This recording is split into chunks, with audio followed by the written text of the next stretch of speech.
তারা মনে করে যে নির্বাচন দিলে বিএনপি ক্ষমতায় চলে আসবে। আপনারা কেউ কি বিএনপিকে ঠেকানোর জন্য রাজনীতি করছেন নাকি? জনগণ যাকে ভোট দিবে সেই ক্ষমতায় আসবে। আর যদি বিএনপি গ্রহণযোগ্য না হয়, যেমনি আওয়ামী লীগ জনগণের কাছে গ্রহণযোগ্য ছিল না বলে তারা যে নির্বাচনের নামে প্রহসন দিয়েছিল,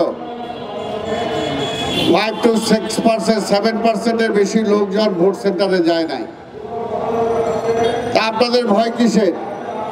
আমরা ভোট দেন, যদি বিএনপিরে ভয় পায়, বিএনপিরে মানুষ পছন্দ না করে, তাহলে আপনাদেরকে ভোট দিবে। আপনারা রাজনৈতিক দল, বিভিন্ন অনেক রাজনৈতিক দল আছে, নতুন রাজনৈতিক দল হচ্ছে, অসুবিধাটা কোথায়?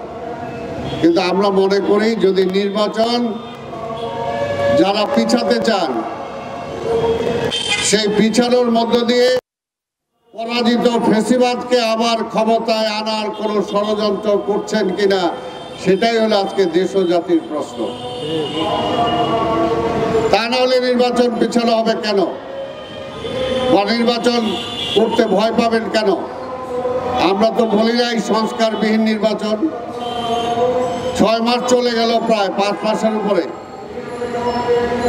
এখন পর্যন্ত কোনো সংস্কারের কোনো কার্যক্রমই নাই। ওই লাল ফিতার ফাইলের মতো যদি ফাইল চালাচালি হতে থাকে, কি হবে, কবে হবে, কোন ঢঙে হবে, এটা কি শীতল হবে না গরম হবে, এটা কি নরম হবে না শক্ত হবে, এটাকে চিন্তা করতেই যদি 2 বছর চলে যায়, তাহলে আর কাজ করবেন কখন? আজকে ডক্টর ইউনূস, আপনি তো আর প্রধানমন্ত্রী হবেন না, তাহলে আপনার কিসের ভয়? এই সরকারে যারা উপদেষ্টা আছেন, আপনারা তো নির্বাচন করতে পারবেন না, তাহলে আপনাদের ভয় কিসের? আর আপনারা যদি এই কয় মাসে অন্যায় অত্যাচার না করে থাকেন, তাহলে তো ভবিষ্যতে আপনাদের বিচারের মুখোমুখি হইতে হবে না, তাহলে আপনাদের ভয় কিসের? আগে বুঝি না আপনাদের ভয়টা কিসের? দেশে ভয় পান, এটা দেশের মানুষ ঠিক করবে।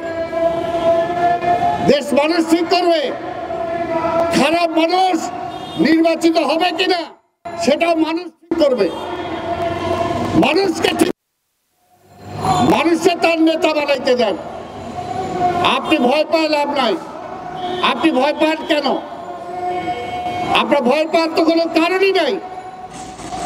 এই কারণে বলবো, বরঞ্চ দেশ নিয়ে যারা ষড়যন্ত্র করছে, স্বাধীনতা নিয়ে যারা ষড়যন্ত্র করছে, সেই ষড়যন্ত্রের মোকাবেলা করতে হলে নির্বাচন দরকার। নির্বাচনের নিয়ে একটা ম্যান্ডেট নিয়ে একটা সরকার দরকার। সকল ষড়যন্ত্র শেষ হয়ে যাবে।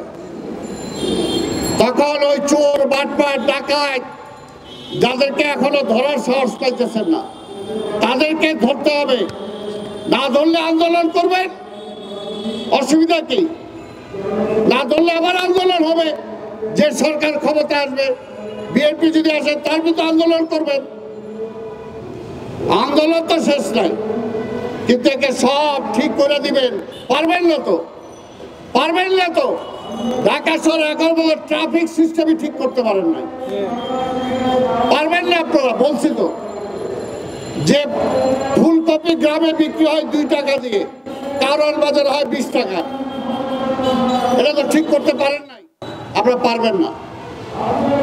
দোষ অন্যের না দিয়া আপনার নিজের কাছে দেশ পরিচালনার দায়িত্বে এই মুহূর্তে আপনারা আছেন। দোষ আপনার, দায়িত্ব আপনার। কেউ যদি প্রতিবন্ধকতা সৃষ্টি করে, তারা আইনের আওতায় আনেন।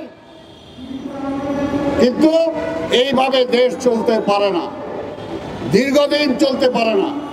কাজে আমরা এখনো বলি, এই সরকারকে আমরা এনেছি, এই সরকারের সফলতা আমরা চাই।